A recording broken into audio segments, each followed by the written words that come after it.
Hey everybody, we're inching closer and closer to Thanksgiving, so why not bring Chef Matt Chatfield back into the mix to talk to us about some really cool Thanksgiving recipes. Yep. We're here at Sub-Zero Wolf's showroom to utilize their beautiful kitchen and be able to cook in a socially distanced way. Yes. So what are we cooking today?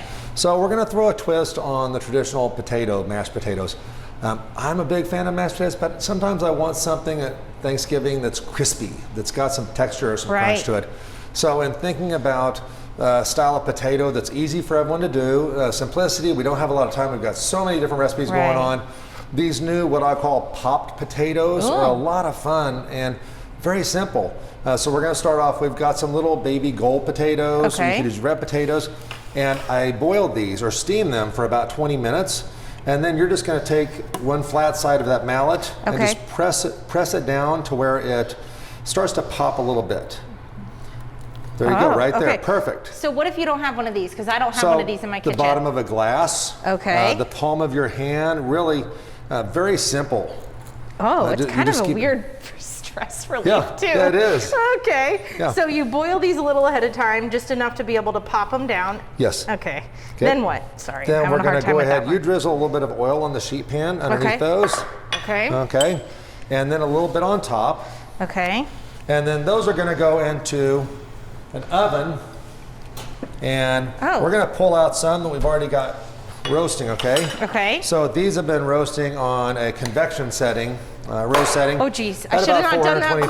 Oh, that's this is why I can't have nice things, Matt. That's okay. Well, let's just skip to this. Okay, so we've got it out of the oven. These are hot, so where do we go from here? So from here, what we're gonna do is you can do a final seasoning if you want. I did a little bit of salt on these before, but why don't you sprinkle just a little bit more salt, pepper to finish those, because we lose some of it. And then you can go ahead and put those on the plate we've got there. And I'm gonna make a little, what we call Gremolata sauce, What is a Gremolata? As I totally ruined this recipe. Kind of like a chimichurri, if you will. So we've got some extra virgin olive oil, and then we're gonna use a little bit of capers. If there are smaller capers, you don't have to chop them. If they're larger ones, chop them up. Some fresh parsley,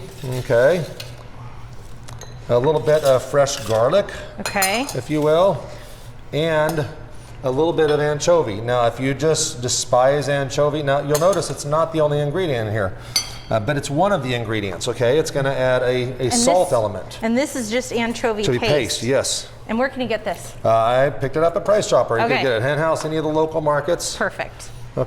So we're just stirring this whole mixture up, very nice, to where it's combined, and then we're going to, you can serve this on the side.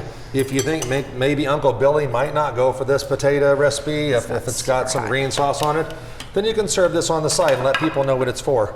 Carly, you can drape a little bit on those potatoes. I will do that because we are almost out of time, Matt, and I can promise you I don't have to taste test these because I went heavy on the salt at the beginning. Sorry about that, my friend. You're fine. This looks absolutely delicious. A nice little riff on a mashed potato for Thanksgiving. Matt, thank you so much for letting us come and crash your kitchen.